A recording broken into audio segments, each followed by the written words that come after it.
संभल की जामा मस्जिद की घटना पर अखिलेश यादव जी का भाषण आप सुनिए और आगे भी।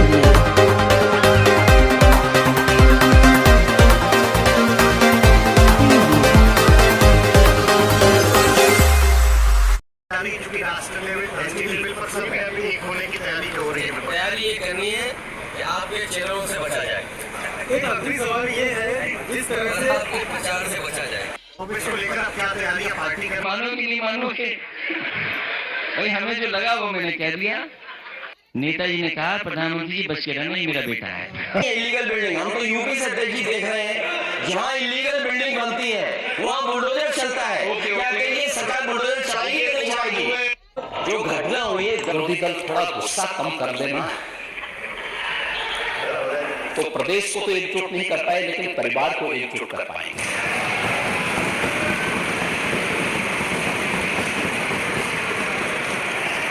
और मुझे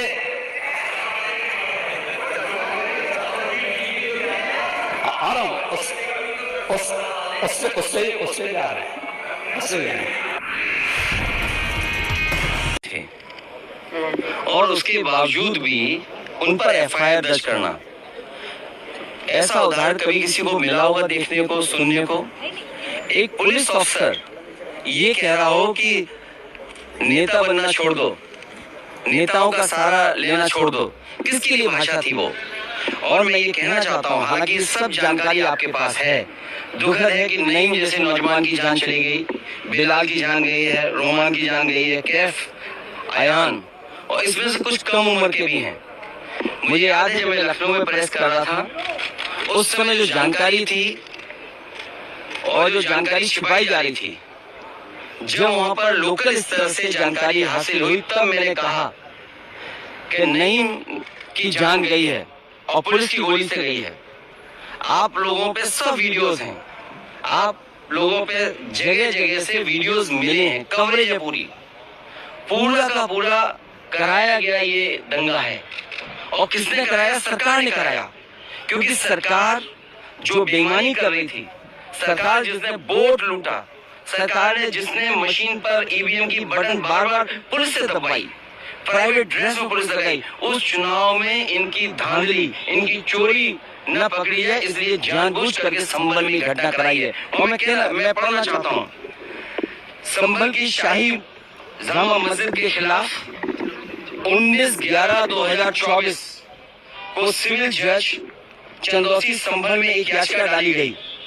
कोर्ट ने दूसरे पक्ष की सुने बगैर उसी दिन 19/11/2024 को सर्वे के आदेश दे दिए। ताज्जुब तो इस बात का है कि ऑर्डर मिलने के बाद ही संभल के जिलाधिकारी, संभल के पुलिस अधीक्षक आदेश को पढ़े बगैर 2 घंटे बाद ही सर्वे के लिए पुलिस बल के साथ शाही जामा मस्जिद पहुंच गए। जामा मस्जिद की कमेटी, जनप्रतिनिधि, उलेमा इकराम, सभी अधिवक्ताओं ने सहयोग दिया। जिस समय पहली बार सर्वे हुआ है और कोर्ट के आदेश के बाद पूरा का पूरा सहयोग, जो भी वहाँ जिम्मेदार लोग थे, जो भी जिम्मेदार वहाँ पर मौके पे थे, सबने सहयोग किया। जिलाधिकारी संभल और पुलिस अधीक्षक संभल ने 2.5 घंटे सर्वे के बाद कहा, अब सर्वे पूरा हो चुका है और अब रिपोर्ट कोर्ट को भेज दी जाएगी। दिनांक 22/11/2024 फ्राइडे को जुमे की नमाज के लिए लोग नमाज अदा करने के लिए जामा मस्जिद पहुंचे, लेकिन पुलिस प्रशासन ने बैरिकेडिंग लगा दी ताकि लोग नमाज न पढ़ सकें। उसके बाद भी लोगों ने संयम बरता, नमाज अदा की और किसी प्रकार का विरोध प्रदर्शन नहीं हुआ, किसी तरह की विरोध नहीं हुआ। 29 तारीख को कोर्ट की अगली तारीख तय थी। शाही जामा मस्जिद की कमेटी और मुस्लिम समाज के सभी लोग कोर्ट के केस की पैरवी के लिए तैयारी कर रहे थे, परंतु दिनांक 23 तारीख को रात पुलिस प्रशासन द्वारा कहा गया कि 24 तारीख को यानी अगले दिन सुबह को दोबारा सर्वे किया जाएगा। आखिरकार पहले एक बार सर्वे हो गया। ये आदेश पुलिस प्रशासन को किसने दिया कि दोबारा सर्वे आपका होगा, जब पहले सर्वे में सब लोगों ने सहयोग मदद की, पूरा सर्वे हुआ, किसी को आपत्ति नहीं थी सर्वे पर, लेकिन जानबूझ करके आगे शाही जामा मस्जिद की कमेटी और अधिवक्ता ने कहा कि एक सर्वे तो मुकम्मल हो चुका है, अब दूसरे सर्वे की क्या आवश्यकता है। कोर्ट के आदेश का हमने पालन कर दिया। अगर दूसरा सर्वे करना है तो दोबारा आदेश करवाएं। कोर्ट के आदेश के बाद हम दोबारा सर्वे करा देंगे। लेकिन जिलाधिकारी संभल और पुलिस अधीक्षक संभल ने कोई सुनवाई नहीं की और तानाशाही दिखाते हुए और सुबह के वक्त से पहले शाही जामा मस्जिद आ गए। शाही जामा मस्जिद कमेटी और मुस्लिम समाज के लोगों ने फिर भी धैर्य रखा और दोबारा सर्वे के लिए अंदर ले गए। सर्वे के दौरान करीब 1.5 घंटा बाद जब जनता को सूचना मिली तो वो इकट्ठा होना शुरू हो गए। लोगों ने सर्वे का कारण जानना चाहा तो सर्कल ऑफिसर ने उनके साथ गाली गलौज की और लाठीचार्ज करवा दिया, बुरी तरह से जख्मी कर दिया। इसका विरोध करते हुए चंद लोगों ने पत्थर चलाए, जिसके बदले में पुलिस सिपाही से लेकर अधिकारी तक ने अपने सरकारी और प्राइवेट हथियारों से गोलियां चलाई। इसकी वीडियो रिकॉर्डिंग है, जिसके एवज में दर्जनों लोग गोलियों से घायल हो गए। 5 मासूमों जो कि अपने घर से सामान लेने के लिए निकले थे, उनकी मौत हो गई। अध्यक्ष महोदय, लोगों के साथ पुलिस और प्रशासन के लोग जिम्मेदार हैं, इनको निलंबित किया जाना चाहिए। और मैं धन्यवाद देना चाहती हूँ मेरी लीडर ममता बनर्जी और अभिषेक बनर्जी का और जादवपुर लोकसभा क्षेत्र के सारे वोटरों का, जिन्होंने मुझे भारी बहुमत से जिताया और इस सदन में भेज के बीजेपी को एक पैगाम दिया कि पश्चिम बंगाल में माननीय सदन में इन नेताओं को धन्यवाद देता। और ये संदेश सर, ये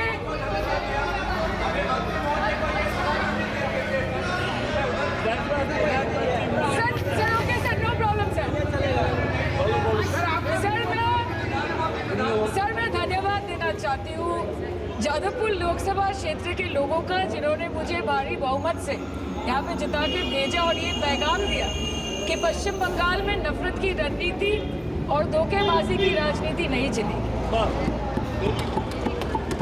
अध्यक्ष महोदय, मैं उम्मीद करूंगी कि आज आप मुझे पूरा बोलने का मौका दें, क्योंकि हाल ही में हुए नीति आयोग की जो मीटिंग हुई थी, वहाँ पे हमारी माननीय मुख्यमंत्री, जो देश की एकमात्र महिला मुख्यमंत्री भी है, उनका माइक बीच राह में ऑफ कर दिया गया।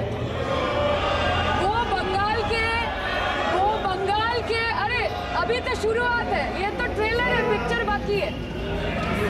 अध्यक्ष महोदय, मैं आपसे ये बोलना चाहती हूँ कि वो बंगाल के हक के लिए यहाँ पे सवाल उठाने आई थी, वो बंगाल के लोगों की बात रखने यहाँ पे आई थी, लेकिन उनका माइक ऑफ कर दिया गया। आपके माध्यम से मैं सदन में उपस्थित वहाँ जो बैठे हैं, माननीय सदस्य, कोई भी नीति आयोग या कोई भी घटना को सर एक लाइन अपन डिलीट करेंगे। सर एक लाइन सर मैं यही बताना चाहती हूँ कि बंगाल के लोगों का गला घोटने का काम किया गया और उनकी आवाज को बंद करने का काम किया गया।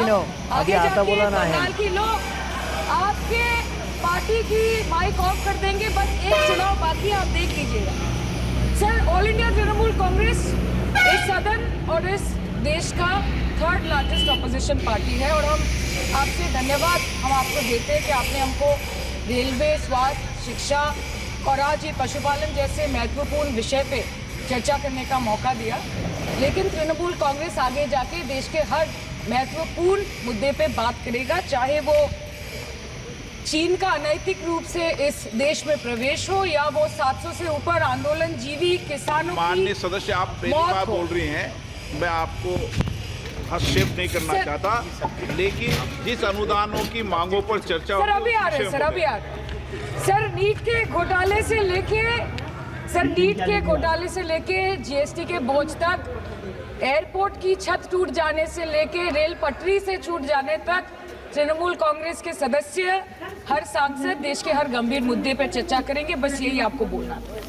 Respected sir, Mamati Manush is the Magna Carta of the governance of West Bengal and our party, and I feel truly honored that today I've been given the opportunity to talk on a ministry which is intrinsic to the Mamati Manush of the country.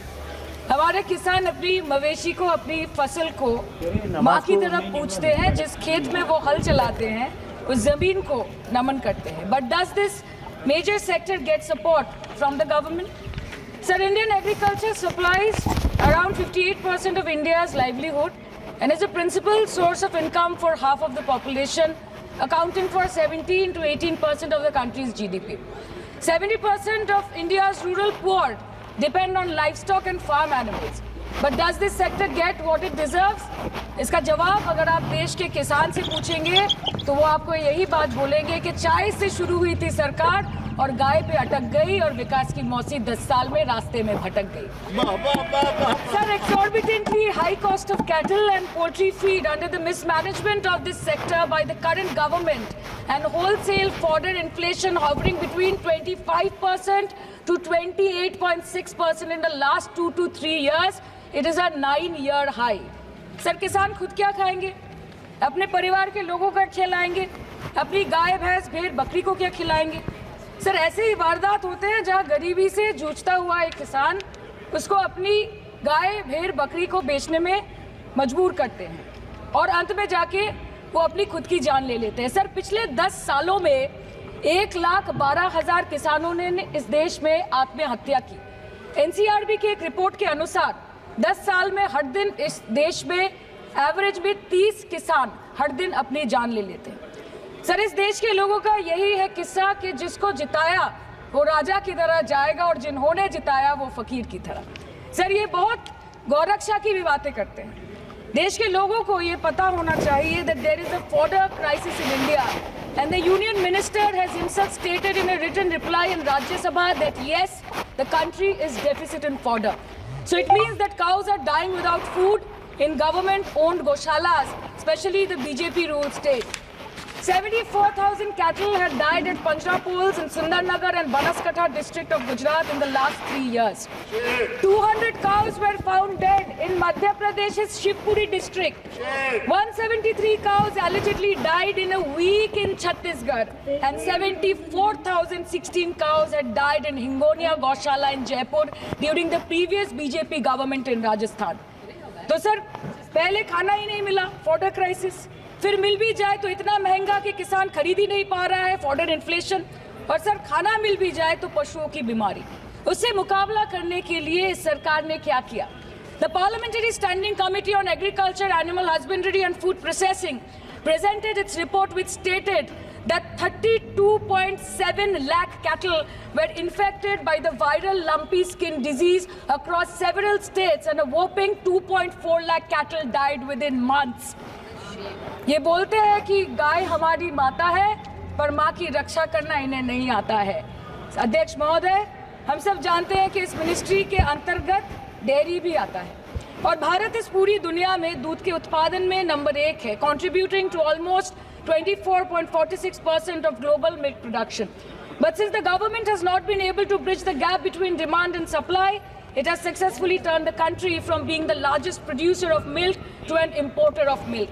In the last 10 years, due to the stagnation in milk production, the gains of white revolution has been systematically whitewashed.